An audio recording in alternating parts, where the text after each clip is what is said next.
Assalamualaikum warahmatullahi wabarakatuh. Bertemu lagi bersama dengan saya Rizky Nur Hidayah. Dan kali ini Rizky akan menceritakan kisah tangisan Rasulullah saat Jibril ungkap penghuni neraka ketujuh.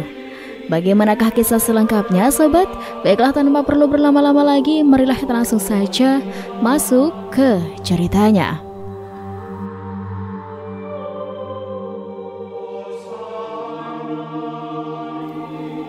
Allah Subhanahu wa Ta'ala berfirman, apabila neraka itu melihat mereka dari tempat yang jauh, mereka akan mendengar kegeraman dan suara nyalanya. Quran Surat Al-Furqan ayat 11. Apabila mereka dilemparkan ke dalamnya, mereka mendengar suara neraka yang mengerikan. Sedang neraka itu menggelegak. Hampir-hampir neraka itu terpecah lantaran marah. Quran Surat Al-Muluk ayat 7. Air di Jahanam adalah hamim atau air panas yang menggelegak. Anginnya adalah samum, angin yang amat panas. Sedang naungannya adalah yamum atau naungan berupa potongan-potongan asap hitam yang sangat panas.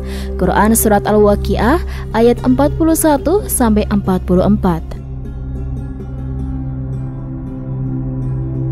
Dikisahkan dalam suatu riwayat, suatu ketika Jibril datang menemui Rasulullah SAW. Jibril kali ini datang di waktu yang tidak biasa. Bahkan raut wajah Jibril pun terlihat berbeda dari biasanya. Melihat perbedaan dari malaikat Jibril ini, Rasulullah SAW lantas bertanya, "Mengapa aku melihat kau raut wajahmu berbeda?" Jibril pun menjawab, "Ya Muhammad, aku datang kepadamu di saat Allah menyuruh supaya dikobarkan penyalaan api neraka.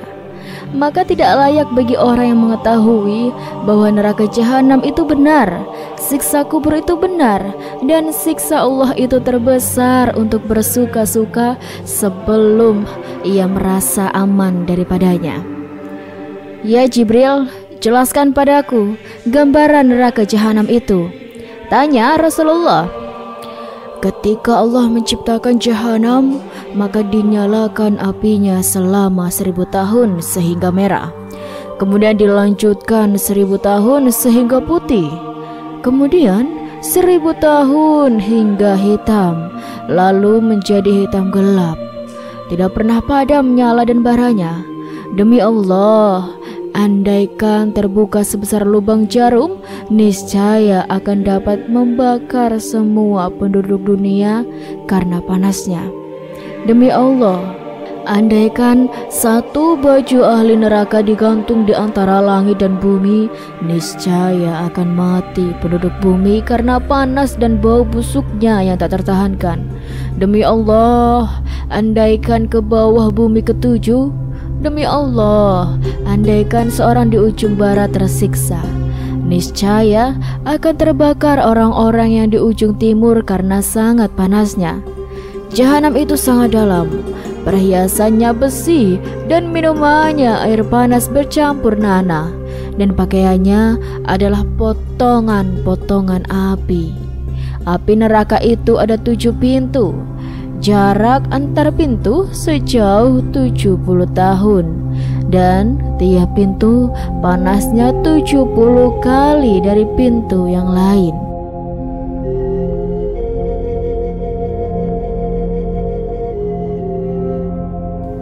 Nabi Muhammad SAW meminta Jibril untuk menjelaskan satu persatu mengenai pintu-pintu neraka tersebut.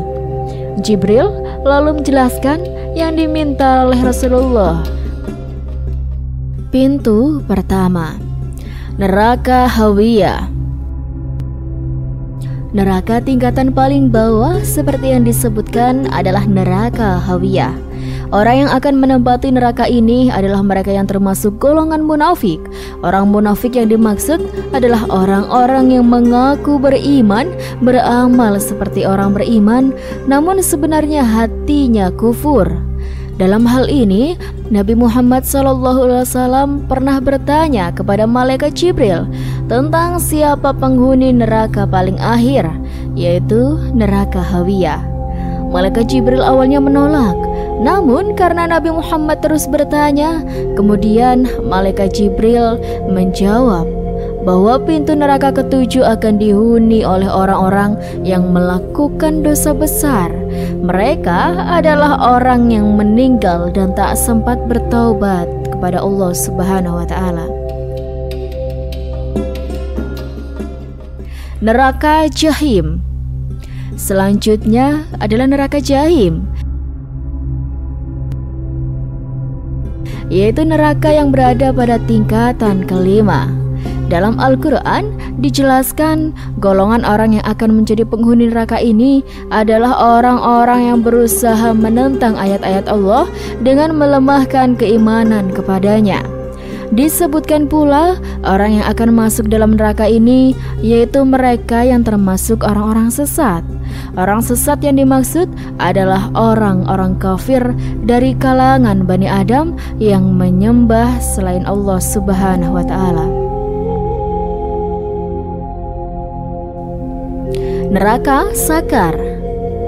Neraka pada tingkatan ke-6 disebut dengan neraka Sakar.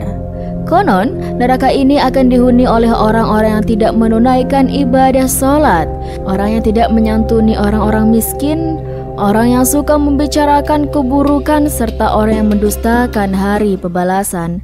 Bukan hanya itu, dalam Quran Surat Al-Qamar juga disebutkan bahwa neraka ini merupakan tempat kembali bagi orang-orang yang berdosa dan sesat. Sesungguhnya, orang-orang yang berdosa berada dalam kesesatan di dunia dan dalam neraka. Ingatlah, pada hari mereka diseret ke neraka atas muka mereka, dikatakan kepada mereka, rasakanlah sentuhan api neraka Sakar. Quran Surat Al-Qamar ayat 47-48. Neraka Lazza.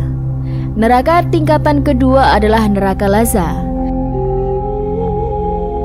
Neraka Lazza digambarkan sebagai tempat yang menyala-nyala, seperti dalam Quran Surat Al-Lail yang menyebutkan bahwa maka kami memperingatkan kalian dengan neraka yang menyala-nyala.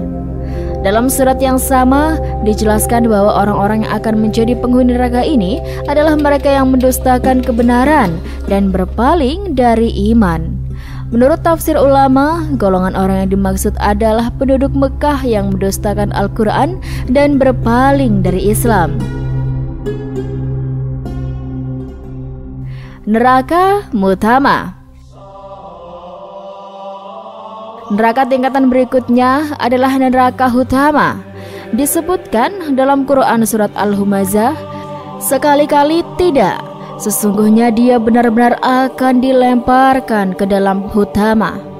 Dan tahukah kamu apa itu Hutama? Yaitu api yang disediakan Allah yang dinyalakan, yang membakar sampai ke hati.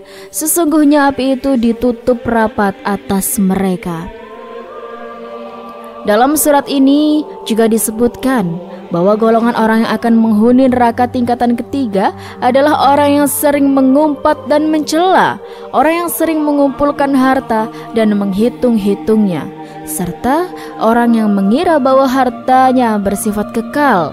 Dalam golongan ini termasuk pula orang yang suka hibah serta orang yang suka mengadu domba. Neraka Sa'ir. Sebelum neraka tingkatan terakhir yaitu neraka Hawiyah, masih terdapat neraka tingkatan keempat yang disebut dengan neraka Sa'ir. Dalam Quran Surat Al-Muluk disebutkan bahwa neraka Sa'ir adalah neraka menyala-nyala dan tempat seburuk-buruknya untuk kembali. Saat orang dilemparkan dalam neraka ini, maka akan terdengar suara yang mengerikan. Dalam surat ini diketahui bahwa golongan orang yang akan masuk sebagai penghuni neraka adalah mereka yang mendustakan pemberi peringatan. Tidak lain adalah orang-orang yang sudah diberi peringatan namun tetap saja melakukan dan melanggar peringatan tersebut. Ini termasuk orang yang membantah keberadaan Allah serta orang yang menjadi pengikut setan.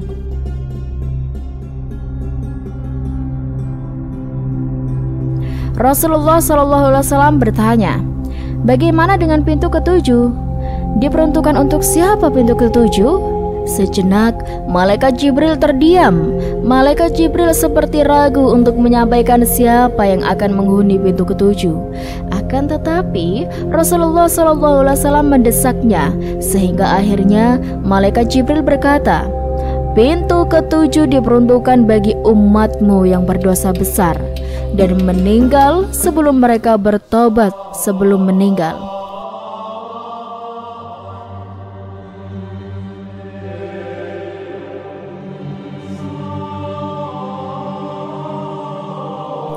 Mendengar penjelasan yang mengagetkan itu, Rasulullah pun langsung pingsan. Jibril lalu meletakkan kepala Rasulullah di pangkuannya, sehingga saat kembali dan sesudah sadar, beliau bersabda, "Ya Jibril, sungguh besar kerisauan dan sangat sedihku.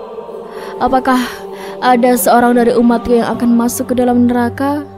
Jibril menjawab, "Ya, yaitu orang yang berdosa besar dari umatmu." Rasulullah SAW lalu menangis mendengar penuturan Jibril. Jibril pun ikut menangis. Kemudian Rasulullah langsung masuk ke dalam rumahnya dan tidak keluar kecuali untuk sholat. Setelah kejadian itu, beliau tidak berbicara dengan siapapun selama beberapa hari. Dan ketika sholat, beliau pun menangis dengan tangisan yang sangat memilukan. Subhanallah, kisah sangat yang menyentuh hati ya sobat. Semoga kita semua termasuk golongan orang-orang yang beriman. Amin amin ya rabbal alamin. Dan itulah kisah yang bisa Rizky sampaikan. Semoga dari kisah ini bisa bermanfaat dan bisa menjadi pembelajaran bagi kita semuanya. Terima kasih buat teman-teman semuanya yang sudah dukung. Rizky doakan semoga kalian sehat terus, lancar terus rezekinya, dan dimanapun kalian berada, semoga selalu dalam lindungan Allah Subhanahu wa Ta'ala. Dan buat teman-teman semuanya yang baru nonton, yuk dukung dulu channel ini dengan cara klik like, komen, subscribe, dan nyalakan lonceng notifikasinya, supaya kalian tidak ketinggalan cerita-cerita yang menarik dan menginspirasi lainnya dari Rizky. Terima kasih banyak. Sekian dari Rizky undur diri. Wassalamualaikum warahmatullahi wabarakatuh.